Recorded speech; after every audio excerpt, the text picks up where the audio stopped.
Nak jadi storyteller, korang kena ada 10 benda ni.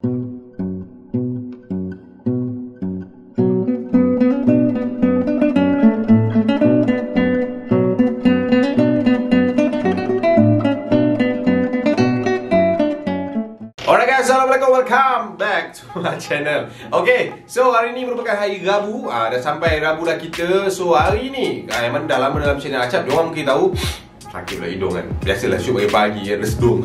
Alright, so siapa yang dah lama dekat dalam channel Acap ni, diorang tahulah hari Rabu ni Acap akan cakap benda luar daripada konteks seram. Sebab seram kita letak hari Senin, kita letak hari Khamis. So untuk hari ni kita nak berkongsi cerita ataupun berkongsi tips sikit lah. Sebab apa, benda ni Acap banyak jumpa tau dekat Instagram Acap, dekat DM lah, especially-nya dekat komen apa semua, tentang diorang banyak tanya, Cap macam mana kalau nak jadi YouTuber, Cap macam mana nak jadi storyteller, Cap macam mana nak cerita seram macam kau, Cap macam tu. So video ni Acap buat untuk orang kata apa, buat satu macam mana nak kata perkongsian kepada korang yang mungkin tanya lagi, tengah mencari-cari lagi. So ini adalah video ni. Alright, so siapa-siapa yang dah masuk dalam ni, jangan lupa tekan like dulu and share orang kata apa, ilmu ni supaya orang lain boleh pakai juga. Jangan lupa tekan subscribe button dan juga hit notification. Sorry lah, hidung aku leaking pagi-pagi ni. Alright, tapi tak apa, kita teruskan je untuk tips yang aku nak share dengan korang. Aku tak adalah bagus sangat nak bagi tips kat orang kan, but benda ni aku apply daripada dulu, Alhamdulillah, daripada orang kata apa, reference yang aku nampak, yang aku jumpa, and Alhamdulillah aku rasa benda tu sangat-sangat berguna. And then aku rasa aku kena kongsi kat korang lah. Yang mana korang rasa boleh pakai tu korang pakai, yang tak boleh pakai letak tepi. Nak jadi storyteller, korang kena ada 10 benda ni. Let's go, let's go. So yang pertama pada Acap adalah paling penting sekali untuk jadi seorang storyteller adalah confident. Tahu tak confident tu apa? Keyakinan diri. Keyakinan diri ni perlu ada dekat setiap orang yang suka bercakap ataupun orang kata apa, nak memulakan sesuatu. Macam sekarang kita di era social media kan, di era semua orang nak jadi content creator. That's why aku rasa confident ni memang kena sangat-sangat penting dalam satu-satu benda yang kita nak buat. Contoh, confident yang kau kena ada adalah confident ni dia ada banyak level juga. Dia tak boleh terlalu confident, overconfident jangan. Dia tak boleh less confident. So bila kau leak confident, kau punya confident tu tak sampai tahap confident tu, kau akan macam malulah. Janganlah. Sekali lagi boleh tak? Lama cameraman kau pun menyirap dengan kau. Tapi kalau overconfident, bila kau overconfident, kau akan jadi overdo.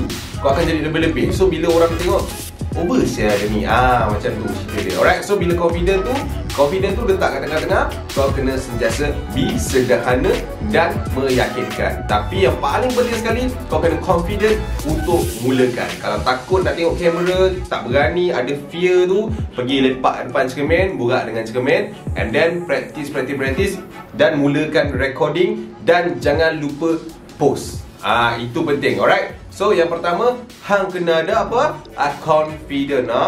So nombor 2 ni Acap pun rasa benda ni kebanyakan orang kena tahu. Yang korang kena ada satu mindset yang korang kena faham apa yang korang nak sampaikan. Contoh macam Acap cerita-cerita hantu kan, cerita seram, cerita misteri, mistik apa semua kan. Orang hantar kat Acap, Acap tak nak panjang, pendek, tak panjang.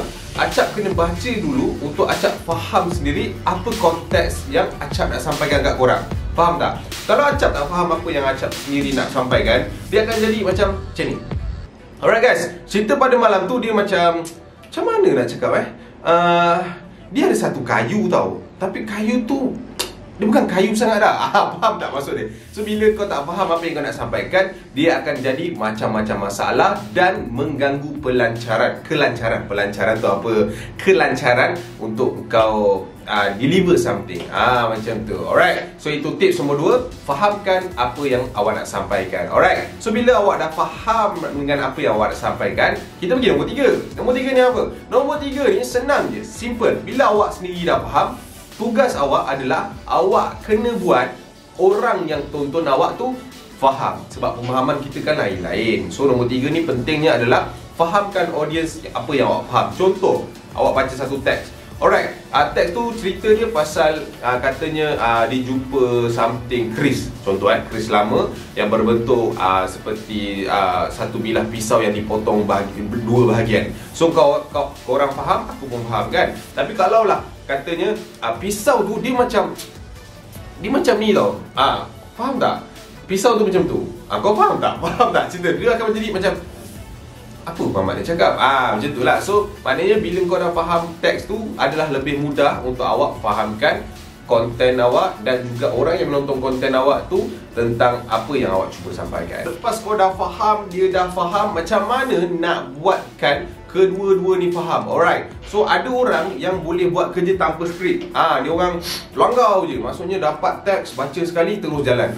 Tapi ada orang perlukan skrip sebagai guideline. So tips yang keempat adalah perlukan guideline. Tak kisahlah skrip ke apa-apa ke, korang kena ada satu guideline yang korang tahu apa yang korang nak sampaikan. Contoh macam korang nak sampaikan cerita seram kampung. Okey, kampung tu tentang kampung apa, cerita seram apa, hantu dia hantu apa yang jadi. So kat situ korang kena ada satu guideline. Jangan main sergebu je. Bila main sergebu, cerita tu akan jadi caca marba. Contoh macam caca marba akan cakap, alright, so malam tu bang, saya pergi beli pizza bang. Pizza tu sedap gila kan. Kau abang tahu kan pizza tu kan bulat. And then bila saya sampai tu bang, pizza tu harga RM15.90. Lepas tu saya time tu saya check duit saya tak cukup. Saya call mak saya untuk hantar pizza, untuk hantar duit tu. Lepas tu saya balik bang, saya baru perasan yang pizza tu tutup. Tapi pada waktu tu saya tengah main bola tau. Faham tak? Maksudnya bila kau tak ada guideline, kau nak cerita pasal apa? Kau nak cerita pasal pizza ke? Nak cerita pasal bola ke? Seram dia kat mana? Faham tak? So bila ada guideline, kau tahu bila masa kau nak masuk punch. Contoh macam lawakan kau selalu tengok apa orang kata punchline punchline bila nak masuk. So bila kau nak masukkan energy tu, kau kena ada benda tu. Bila kau dah tulis ataupun kau dah susun elok-elok guideline tu, and then kau baru nampak flow cerita tu, and kau boleh tahu dekat mana and dekat mana dengan di mana sama, dekat mana and macam mana engkau nak, orang kata apa, bagi that energy, deliver that energy untuk penonton. Alright. So faham korang kena ada guideline. Jangan main sergebu, jangan main redah sahaja. Tetapi ada keburukan untuk guideline ni. Ada keburukan dia Mahfuz. Nampak tak? Libat orang belakang. Ada keburukan dia guideline ni. Kau tahu apa keburukan dia? Apa dia cakap? Kalau macam guideline ni, ada orang terlalu scripted. Dia orang akan, contoh macam ni kan, membaca kan. Alright, contoh kalau orang bercakap, kalau dia faham apa guideline dia akan macam, okay, pada malam tersebut saya macam tu. Tapi kalau orang yang baca guideline, dia akan macam ni. Pada malam tersebut saya bersama dengan kawan-kawan saya, lepas tu kami jalan lah. Dia orang terus ke depan. Faham tak? Dia akan jadi macam sangkut-sangkut. Macam tu. So guideline tu kena faham, kena telan, kena hadam, and then lepas tu baru korang boleh ke depan lah. So jangan biasakan diri baca tapi faham. Alright. So untuk yang kelima, fahamkan body language. Nampak tak guideline tu? Saya tunjuk kan. So itu nampak, bila kau tak ada guideline yang betul, kau akan macam macam tu. Alright. So okay, kita untuk kelima ni, macam Acap cakap tadi, fahamkan body language. So korang kena mentelaah lah cerita orang tu. Kalau macam nak buat cerita seram kan, korang kena body language tu, korang kena faham tak? Ada gerak tubuh lah orang kata. Kau jangan macam saya pada malam tersebut faham. Kau bukan baca ikrar pagi-pagi kat perhimpunan. Kalau ikrar pun kena angkat tangan. Ini pun body language. Maka kami rakyat Malaysia kan, kita baca kita lagu negaraku pun kita tegak badan. Jangan macam tu. Bila kita bercerita, kita kena melenggu. Kita kena macam tu. Kita kena fahamkan orang, kita kena entertain orang dengan body language kita. Contoh macam kawan kau kan, kita lepak kedai mamak kan, dia cerita apa semua. Cap, aku ada cerita ni. Ceritalah. Betul tak malam tadi kan aku pergi makan, lepas tu faham. Orang macam kau apa hal sial. Dia macam, apa hal lu mamak ni kan. So bila kau cerita, kau tahu malam tadi kan aku tengah jalan baik. Bila tu dia macam tambah gencah. Faham? So dah tulis anak-anak. Yang kelima, kita kena ada body language. Tapi body language tu jangan over sangat lah. Sikit-sikit okay. Tapi jangan nampakkan kita punya bahu ni macam Okay, semua kita bukan baca berita. Alright. So untuk jadi storyteller, body language korang kena selesa. Alright. So untuk yang ke-6, dah sampai nombor 6. Nombor 6 ni Acap selalu tekankan dekat orang kata apa, konten Acap. Tak kisahlah daripada segi teknikal Acap, scriptwriter Acap, cameraman Acap selalu cakap pasal benda ni adalah di mana kalau nak bercerita, awak kena ada tone suara yang betul. Faham tak tone suara yang betul? Awak kena tahu bila tone tu nak kena naik, bila rasa nak turun. Macam tu. Dia tak boleh flat. Bila awak cerita tone awak flat, dia akan jadi macam baca berita lah. Baca berita pun tak flat kan. Baca berita pun ada teknik dia sendiri kan. Dia macam mana aku nak cakap, kalau flat dia macam mendata. Bila mendata dia akan jadi macam okey, pada malam tersebut saya bersama dengan kawan-kawan saya, lepas tu dia tak tahulah macam mana. Dia akan jadi macam bosan nak dengar. Tapi bila kau ada tone suara yang betul, kau rasa macam pada malam tersebut diorang terus pergi ke hadapan. Tiba-tiba diorang terlihat something yang sangat-sangat faham tak?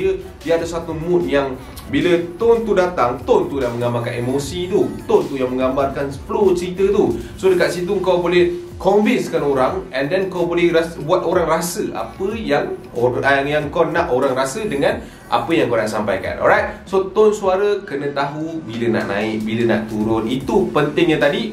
Faham guideline, body language dan juga tone suara. So 5 ni adalah yang paling penting untuk ada dalam asas bila kita nak jadi seorang storyteller ataupun content creator lah. Bila 5 ni dah ada, automatically dia akan keluar satu lagi benda yang korang sendiri tak jangka, which is ad-libs ataupun spontaneous. Bila ad-libs ni adalah improvisation yang kau sendiri tak jangka. Contohlah kalau dia kata rumah papan, kalau dalam skrip tu rumah papan, korang boleh ad-libs ataupun improvise, dia jadi macam rumah papan tu kalau kau nampak daripada jauh memang sangat-sangat usang dan menakutkan. Faham?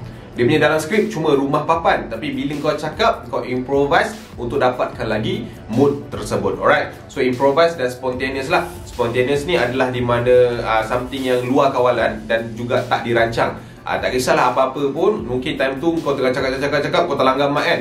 Kau tak payah cut terus, sebab kadang-kadang benda tu boleh jadi satu benda yang fun, satu benda yang best untuk orang nampak. Sebab orang sekarang, diorang sukakan benda yang realistik. Alright. Tapi sekarang pada aku juga satu benda lagi, bila kita dah ada spontaneous tu, kita jangan terlalu over dengan spontaneous tu. Faham tak? That mean semua benda kau nak try hard, nak nampakkan benda tu lawak, benda tu kelakar. Sebab bila dalam konten ni, the more you try hard, the more cacat yang sebenarnya awak tengah tonjolkan tentang konten awak lah. Itu pada saya tak tahu orang lain, but it's okay tu ada lawak sikit-sikit.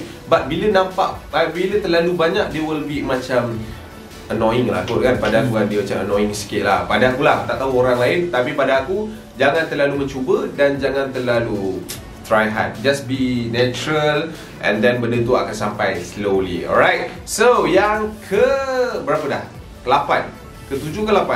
8 Acap tak ingat, tapi tak apalah. So kita letak yang ke-8. So bila dah ada lakonan tu lupa semua, kita dah dapat yang apa ni, tips-tips Acap cakap tadi, kita dah mahir dekat semua benda tu.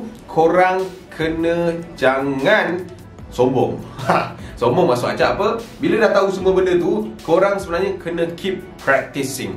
So maksudnya, walaupun kita dah pandai bercakap kan, macam korang nampak Acap pandai bercakap, Acap pandai bercerita, tak, sebenarnya Acap noob lagi sebenarnya. So Acap rasa kalau macam mana korang power sekalipun, korang kena selalu practice juga. Sebab kadang-kadang kita punya lidah ni tak selalunya bekerjasama. Kadang-kadang kita tengah cakap, time mood cantik memang sedap flow dia kan, tapi bila mood tak cantik dia kata macam tu lah. Diorang tahu Acap berapa kali take. Itu biasa. Diorang tak tahu kan cut dia berapa banyak kali.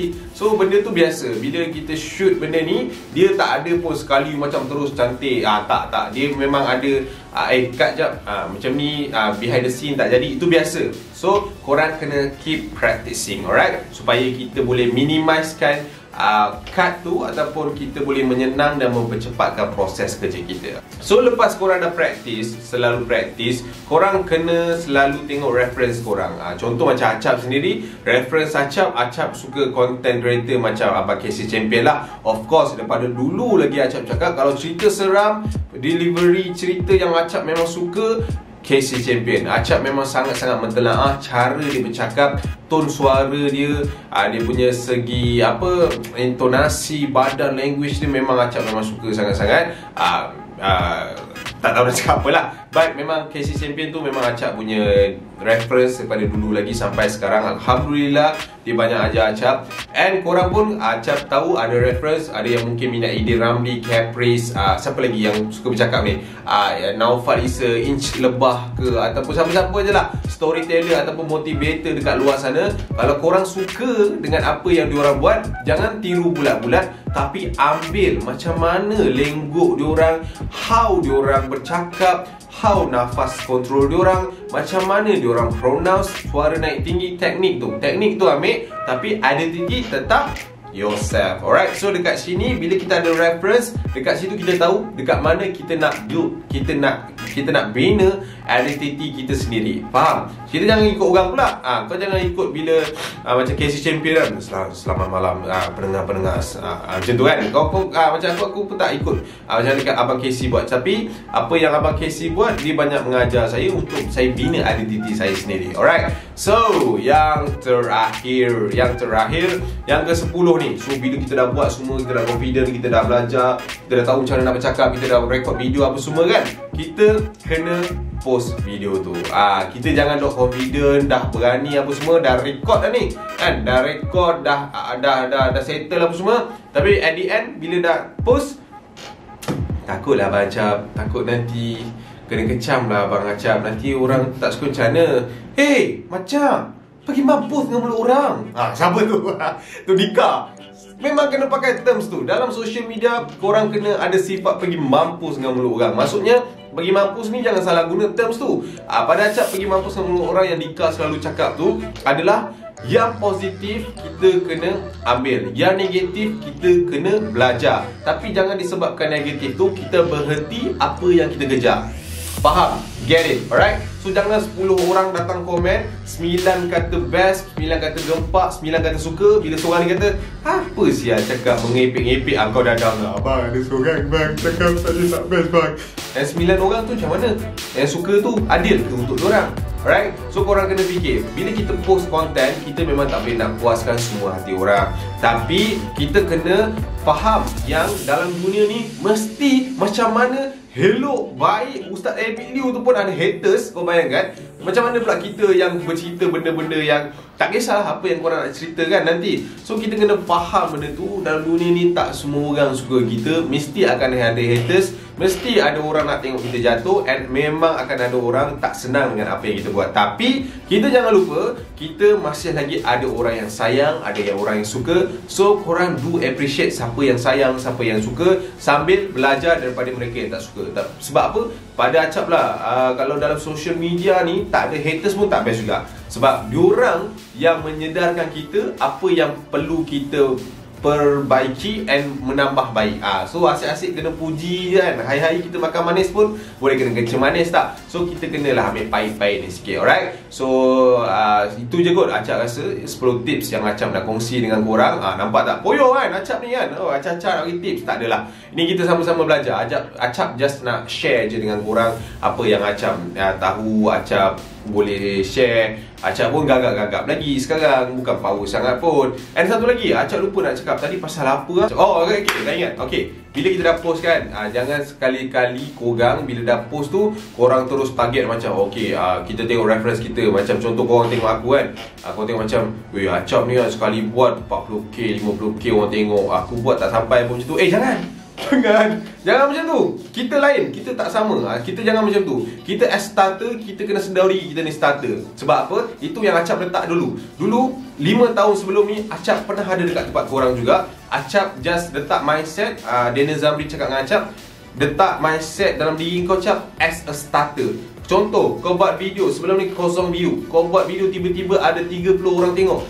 It's a big achievement lah bro, kan? Lepas tu kau buat lagi 30 jadi 60. It's a really big. And then naik dan naik. Alright? So trust the process and the progress. InsyaAllah sampai benda tu nanti. Jangan terlalu kejar, takut dia lari, tapi ikhlaskan diri supaya benda tu datang sendiri. Alright? So itu saja yang Acap nak share dengan korang. Harap manfaat untuk korang. Yang mana suka, korang boleh apply dalam diri korang. Yang mana korang rasa tak betul, korang boleh betulkan Acap dekat komen. So kat sini saja. Sebelum tu Acap nak minta pendapat lah sebelum kita habiskan video ni. Acap sebenarnya ada plan nak buat channel kedua, tapi yang kedua ni tak ada kaitan dengan seram langsung. Acap nak buat cerita tentang, bukan cerita lah, macam lifestyle, vlogging sikit-sikit, game, and then lifestyle lah. Boleh tak korang rasa? Kalau korang boleh, kalau korang rasa boleh, korang komen kat bawah, tulis boleh. Kalau tak, Acap stay je lah kat channel ni. Alright, so kita jumpa lagi di lain hari. Acap wish you guys yang mana nak start to all the best. Jangan berhenti, jangan putus asa. Terus hustle, InsyaAllah hasil tu akan datang. Alright, so I see you when I see you. Assalamualaikum. Ciao. Cap, aku nak tanya dari segi dari pihak audiens kau So ada wakil rakyat ni. Aku sampaikan lah. So ada orang cakap, ada pendapat yang bercakap tak ada pun istilah kritikan yang membangun. So apa pendapat kau? Bagi kau kritikan tu boleh membuat kau membangun ataupun kau setuju tak ada langsung istilah kritikan membangun? Tak juga macam tu. Sebab pada akulah, kalau kita baca balik orang kata apa, daripada mana-mana benda pun kritikan ni perlu tau. Yang membangun tu kita. Faham tak? Maksudnya pada aku kritikan ni perlu. Macam aku cakap tadi lah, kritikan ni sebab haters ni kalau tak ada pun tak boleh, tak best, tak challenging benda tu, dia akan jadi bosan. So kritikan tu perlu. Membangun tu adalah kita. Kritikan yang membangun tu mungkin terms tu tak tepat, tetapi kritikan tu yang membangunkan kita daripada apa yang kita selalu buat. Kadang-kadang kita ni manusia, sifat dia bila kita rasa kita selalu betul pun tak boleh juga kan? Betul tak? So kita sometimes bila ada 10 orang kata betul, seorang ada kata 10 orang kata betul and seorang tu tegur silap dia, maksudnya kita kena belajar lah apa yang dia kata silap. Macam tu je lah. So terms tu lah, kita kena selalu terima lah apa yang orang nak cakap. Itu je lah paling penting. Tak kisah kritikan ke, pujian ke. Sebab pada aku, kalau kau sedia terima pujian, kau kena ni lah, siap sedia juga dengan kritikan. Orang kalau nak puji je manjang, bosan tu. Serius, bosan.